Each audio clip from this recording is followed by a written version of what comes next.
All right, welcome back, everybody. Jeff Gunsberg and I are excited to interview Nicole Vanstrien today. She's with Title Connect. She is a salesperson and a very dynamic one at that. Nikki, Jeff and I are excited. I mean, you and Jeff work together. For the sake of transparency, you and Jeff are related. I think.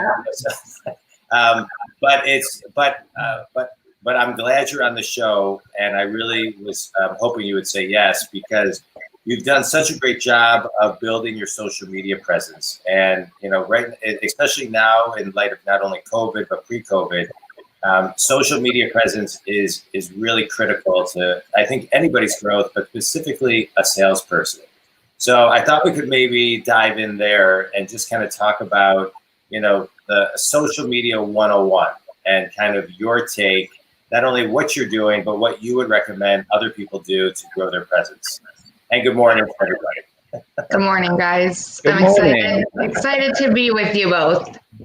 Excited to have you. Yeah. So about a year and a half ago, I decided that I was gonna, with some nudging, that I was going to start using my social media. Mainly started with Instagram and try to push my business on that platform, and it's been a total game changer. It's changed how I lead gen. It's changed how I meet referral partners. Last week, I had a woman call me from New Jersey who knows realtors in Michigan and wants to pass business back and forth solely because she saw a video that I was on Facebook.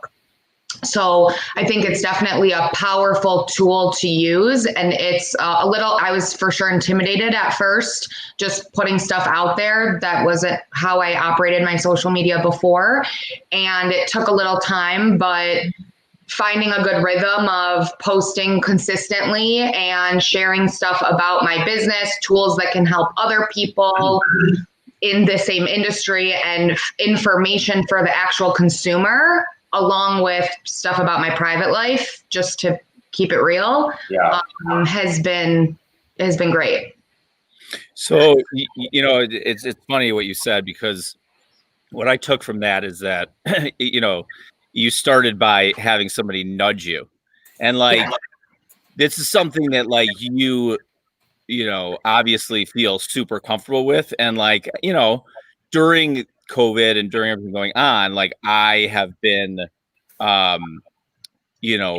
putting myself in a position where I'm on social media more so, and, posting videos, and, that was nudging because of you. And I'm texting you, how does it work? And taping the videos 10 different times, and that kind of a thing. And, you went from, having to be nudged to, to being the one that's nudging other people. Yeah. So, I commend you on that.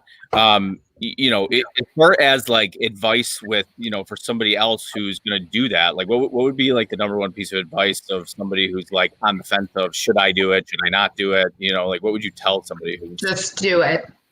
Right. Just do it. It cannot negatively affect you. I think being conscious of what you're posting, but basically most industries, and especially ours, is an industry of relationships, and people want to see your face.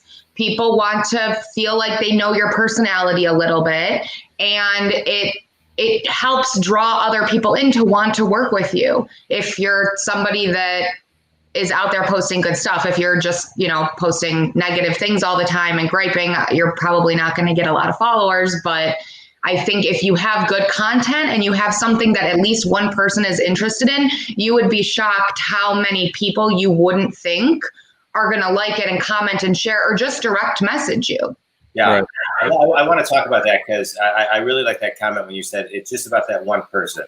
I think a lot of times people get lost in the views, the followers, the this, the that. I always like to remind people there was that girl who had 2 million followers but couldn't sell 10 t-shirts, right? And so really it's about brand ambassadors. It's about relationship capital. And it's about providing content to a very specific group of people that want to get information from you. So that being said, I want you to define what consistency means, because one of the things I see in not only business people, but too many salespeople is they lack consistency, right? They do it. They say, I've been doing it for 3-4 months. It doesn't work. This and the other. When I'm coaching people, I'm saying, hey, you got to commit to 3 years. It takes 3 years to be an overnight success. And so just kind of talk about and define consistency when it comes to being on social. I would say you just have to be active, whether it's consistent in what you're sharing and posting or what you're commenting on other people's stuff. Just your name should be showing up on people's feeds every single day. And like you had mentioned, how some people will cut it off after a couple months. I didn't start getting any traction with anything I was doing until maybe 6-7 months into it. And it was very small. And title is not the most fun topic to talk about. And it's hard to decide how to break it down into digestible pieces that a regular person who doesn't know what title insurance is going to understand. Even people who are buying and selling their houses, most of them don't understand what we are there to do and what we provide. So you just have to keep trying different avenues. And, I started with just regular posts, went from that to short videos. They're getting longer now, and just kind of reading the room and seeing what people are engaging in, what people want to see. You'll be able to tell relatively quickly, and kind of pivoting and moving forward from there. Yeah. I just want to comment on that real quickly, and then Jeff, I'll let you ask a question, but I want to just comment on one thing. So I've been podcasting for many, many years. And once I hit 100 podcasts on my Think Business podcast, I started out once a week, then twice a week, then 3 times a week. Once I hit 100 episodes, and I'm not saying this to impress anyone, but just to impress upon, at 100, all these booking agencies around the world started booking people on my show. So now I'm over 600 episodes of all my podcasts. And it wasn't until I started doing the lives every single day when Corona hit that I started getting crazy accelerated momentum, and people now start listening to my old podcasts. Right. So I say that because it's very consistent with, you can't count every single thing as you go along the way. It's all big picture stuff. Yeah. Yeah. So good work. So, and you guys are both kind of talking about the same thing with consistency too.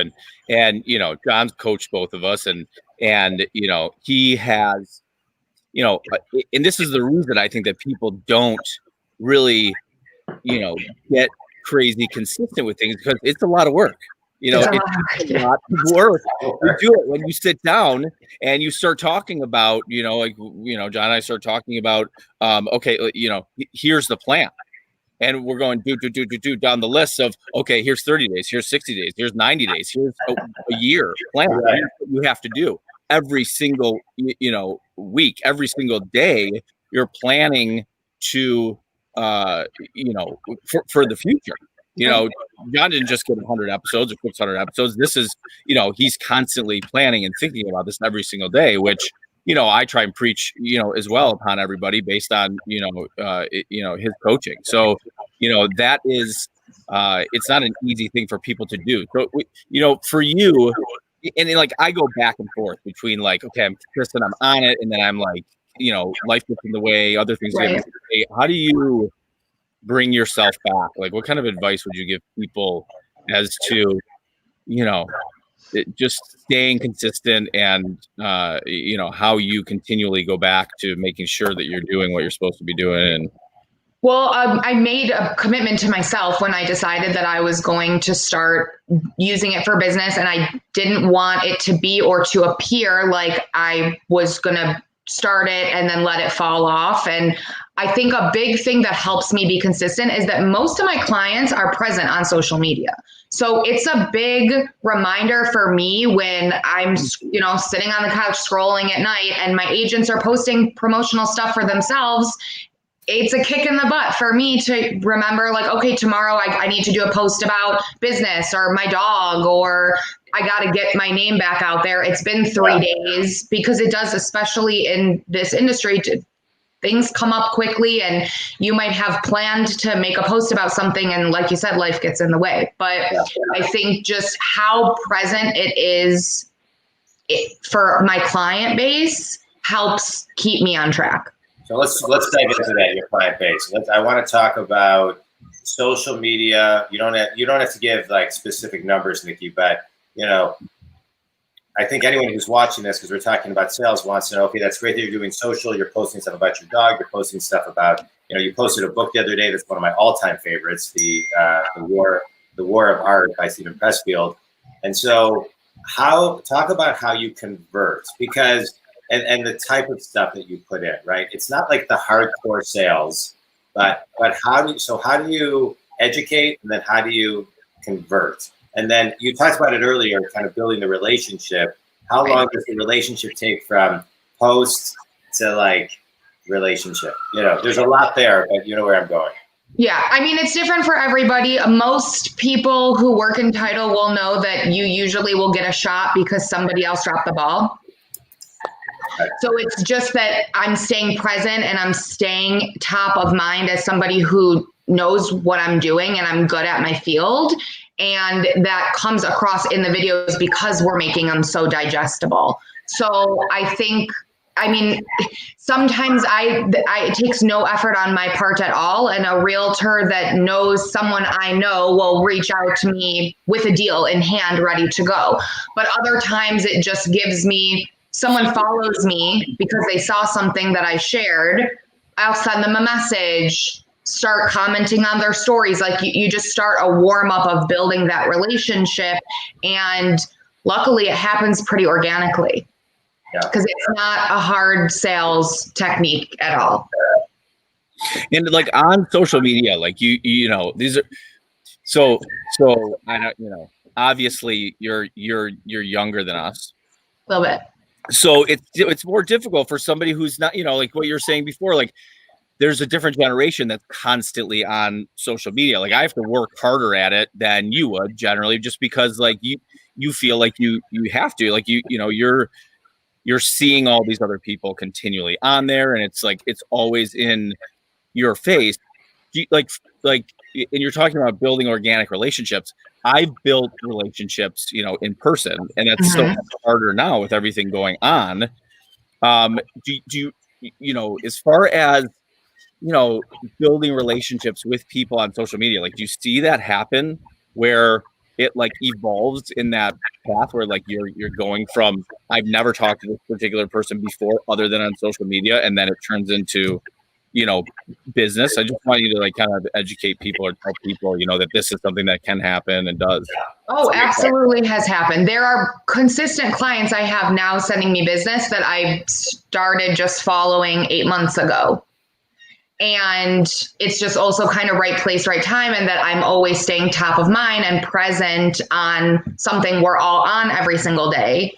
And I think more people you guys are not that much older than I am. More people in your age group are on social media than you think, because everybody understands it's a really powerful tool to get to the consumer right now. And there's so many ways on each different platform that you can kind of gear the audience that's going to see your posts, getting a little more technical into it, which I have people who help me with because I'm not great at that stuff. But everybody's using it. I mean, my mom is on Facebook every day, for a couple hours each day, and she's 68. So everyone's wanting to know what you're doing, even if they're not posting, they're looking. Yeah. I think one of the things that's good to talk about, especially when I talk about sales and social media, is, each social platform, in my opinion, has kind of a different frequency, different vibration, different audience. Yes. And there's a little bit of a different ask and attract when it comes to each of the platforms. So you can take something and put it on each platform the same, but a lot of times, sometimes you got to change it just a little bit, a hashtag here, a hashtag there, right. What you put, talk a little bit about how you use each platform a little bit differently when you're posting sometimes exactly the same thing. So LinkedIn is pretty much strictly business. I don't post a bunch of personal stuff on LinkedIn. Facebook, my goal for Facebook is to just keep it as clean as possible because it's a much broader audience on Facebook. Instagram, I mean, there are things that I won't post anywhere but to Instagram because I know that audience is more relaxed. So it doesn't have to be something that's super buttoned up, and it can have a little bit more of my actual personality in it. And that's what's going to draw people in who want to work with me anyway. But there definitely are different audiences, and there's other tools like hashtags go way farther on Instagram than they do on Facebook. Yeah. I will very rarely use a hashtag on Facebook, and I will post with no less than 12 hashtags on Instagram. And now they have a nice tool on Instagram. You can see every post. You can see the insights of that post. So it will tell you how many users found that post because of a hashtag, how many found it because of a location that you dropped it in. So it gives you really specific information, and it can help you see like, okay, only 2 people saw this post from hashtags. I need to relook at the ones that I'm using. And my realtors actually were the ones who taught me about that. When I first started using social media, we sat down and they gave me a list of hashtags they already did the legwork and found were powerful ones to use. So it's just a lot of playing with the different platforms and seeing what works on one and how to tweak it for the next. Right. Yeah, so, like the underlying thing that you're talking about, which I think is one of the most important things for salespeople, is mastering your craft. Like whatever it is that you're doing, you have to, dive into it and work it for some period of time to learn as much as you possibly can and figure ways through things and other ways for people to see you on social media that, are different. Did like what, and I heard you kind of talking to, saying, you'd speak to other realtors in regards to it. Like what were like your, ways and like, that you kind of put yourself, out there to learn and go through this, and like, what advice would you give other people in regards to trying to figure out how each platform would work for them? Because it's a lot. Like, like I was saying, Overwhelming. It's a lot to like try and figure out. Like, if somebody was to start like with Facebook or with LinkedIn or with, what I'm saying? Like, what would you recommend that somebody would do to really try and get a full understanding of all of these platforms? The best advice that I would give and what helped me the most is just look at the people around you who are actively using that platform and ask them questions. They want to help you.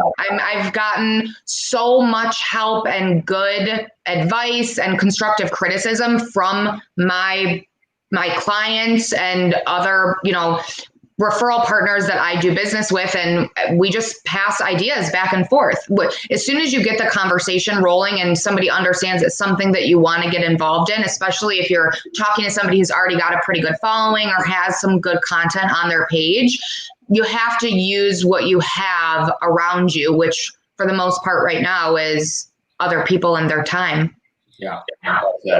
Let's talk. I want to talk. I love what Jeff talked about being master of your craft. And before you were a master of your craft with social media, you were working and still continue to be and evolve, being a master of your craft when it comes to just sales. And so, we're talking, about sales today. And so talk about, it's I keep on forgetting what day it is, but it's August. Every day seems kind of like the same day, right? So it's Friday, August 7th right now as we tape this. We're in COVID. How have you adapted as a salesperson? As far as how you're selling, how you're looking at your metrics. What's the life of a day in the life of Nikki the salesperson? A lot of talking. That's my day consists of a whole lot of talking. So I definitely changed pretty much almost entirely how I sell. I'm not a huge cold caller. I really like a warm introduction. I love a referral. My clients are really good at passing business to me, and they understand that myself and my team and everybody at Title Connect goes above and beyond, and the customer service is unmatched. Yeah. But those things really help get business and help me with those introductions before, but we can't meet at a bar and get to know each other over a drink anymore. So in the beginning, a lot of Zoom calls, a lot of Zoom games, and just different creative ways to try to stay together. I FaceTime almost all my clients now regularly. And that was not really a thing before, but it's just different than being on a regular call, and you just feel almost like you're actually hanging out, which helps keep the relationship strong with everybody. Yeah. So I think that's been the biggest change, is just there's not as much face-to-face. I mean, in the summer, there's things that we can do and patios and outdoor stuff, but it's, going to be short-lived, and it's going to be back to a lot of FaceTimes in the winter if we're still locked down. Yeah. Yeah. The phone, and I think, what you're talking about is the phone, FaceTime.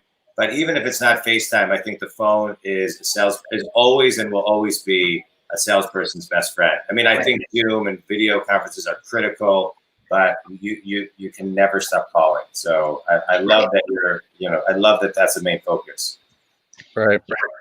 Yeah. I mean, we preach that. And, I think that, one of the most important things too, is to kind of diversify and figure out ways to sell differently. Like, you can reach out by a phone in numerous ways. You can email, you can text, you can FaceTime, you can Zoom, you can do all these different types of things. And, you're mentioning winter is coming, and, I think this is kind of top of mind with everybody. Like, what do you see as, like, ways for you, obviously, other than the video stuff? Like, what are you seeing as maybe new or any interesting ways to kind of sell or be in front of people that maybe others aren't really thinking about? So obviously everybody's on video calls, and that's, while we're inside, the best way to do things. But I think the fact that we do our own closings is a huge way for us to stay in front of people while this is going on. So I am still seeing my clients in person pretty regularly because they're closing deals, and I'm not sending contract closers. I'm closing them myself. So I'm getting time with the agent. I show up, 20 minutes early, or we'll hang out at the office for a few minutes after. And that's really helping keep me present. And I think that's something, obviously it's something we've done consistently since the start of the company, but it's something that will help when we're figuring out what we're allowed to do, if we're still allowed to be going out by the time the weather doesn't allow us to do that anymore. I mean, from the beginning of the summer to the end of the fall, there's things that we can do. And, events, I have a referral partner that we try to host stuff. Before this happened, we were hosting an event every month. So we're trying to come up with ideas and ways now that we can get smaller groups of people together outside and bring them value, because we can't be taking them out or loving on them as much as we once were. Yeah, that's well said, Nikki. And I just want to dive a little bit deeper into what you talked about, which is warm calls, because I think warm introductions. I think that's what every salesperson wants, and I love it. I think it's great. I mean, I think cold calling is important, but warm introductions are way better. So talk about kind of the flow from a sales perspective that you get warm introductions, because to get a warm introduction, you have to either get it because you have a raving fan and a brand ambassador that's referring you business, or you have to ask somebody. And I'm big about, in sales, if you want to double your business, you double your asks. And and so how do you let's talk about the hard part of that, which is, how do you ask somebody for a warm introduction? I mean, I have a really good relationship with my clients. So I put aside a minimum of 2 days out of the month that my goal is calling everybody and asking for a lead. People who already know that I do a good job, they're not going to be questionable about passing my information along to somebody. And do you have someone in your office who is complaining about a title company this week? there's always problems, and people are always finding something to wish that could be a little bit better. So if you hear something in passing in a conversation, let me know who they are, and that either I can get their phone number from that client of mine, or I find them on social media and just start a conversation there. Yeah. So warm leads has been a big way for how I generate new business. Right. And, I think another way to, in what, we've been kind of searching for, as a team is, adding value to somebody and not coming to them. And, this has always been kind of a way that we've sold is, what can I do for you? Obviously, it's easy for you to give me business, but how do I add value to you? And we've looked for, platforms, and we've utilized tools along the way. And I think that, that's something that is always, it's just always a piece that, that we, as salespeople want to have and want to be able to offer.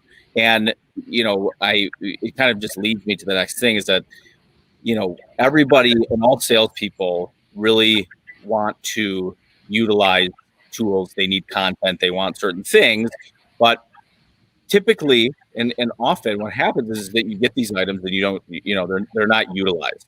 Okay. So like, I guess I just wonder what, how you add those certain things into your repertoire of like selling and how you kind of plan to, be in front of people in so many different ways and how having those particular tools, kind of allows you to. And speaking of Breakthrough Broker, one in particular that I think gets you in front of people. Do you find that people are like super receptive to, that kind of a thing more so than just a cold call?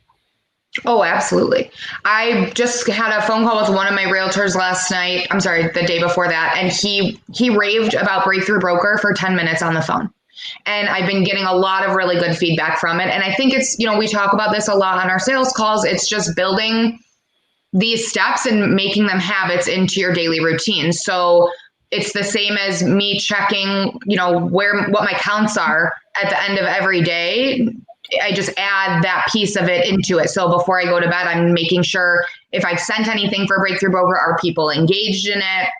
Have I gotten any responses? Did I sign enough people up that week? It's just becomes another part of your routine for the day, checking in on that, because it is directly related to my numbers. So the value I'm adding to our customers is helping me get business in turn. So it's beneficial for me to be very involved in what I'm offering them and wanting to know about it myself. So it's definitely being consistent and doing a good job at what we actually do is one thing, and it's a great thing, but I think it kind of gets taken for granted. People just think you should do good at what you're doing.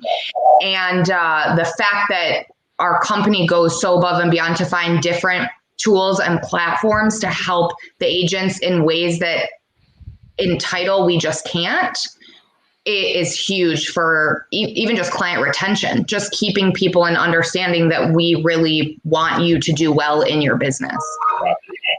Nikki, you always, continue to impress me with what you do and how you do it.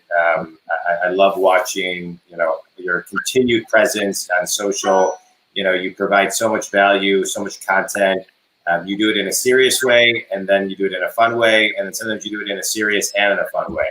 And so you're a great example of how to use social media. Jeff and I usually finish with a quick speed round. You ready? Yeah. All right. What's your favorite sales app, or what's your favorite app that you use to help grow your business? Instagram.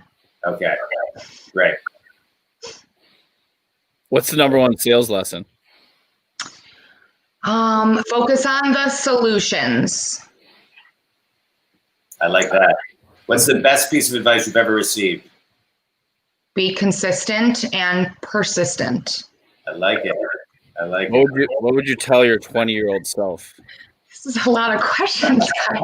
Speed round. Just keep going. Just keep going. Yeah, keep going. Favorite book and why? Daring Greatly by Brene Brown is hands down my favorite book. It's great for personal and business. It's about the power of being vulnerable and expressing yourself and putting yourself out there. It's a great book. So Daring Greatly is one of my favorite books. I love that book. And everybody who's watching this should read that book. Yes. Should watch her 2 TED Talks on vulnerability and should watch her Netflix show. She is great. Jeff, take us home. What's the last question for Nikki? As a salesperson, I need to finish the sentence. As a salesperson, I need to. I want to say win, but I know that's not the right answer. That's all right. There's no wrong answer. There's no wrong answer. You got to win. To win, you got to reverse engineer and do everything that you've talked about today on the show, and you got to do it consistently to get to the win. So I think it's actually a perfect answer. Nikki, tell everybody how they can get a hold of you. I'm on Instagram, Nikki_Title Connect, and Facebook and LinkedIn, just Nicole Vanstrien. And is any of my information on here? My phone number is 248-310-6615. Happy to help you with title needs. 310-6615.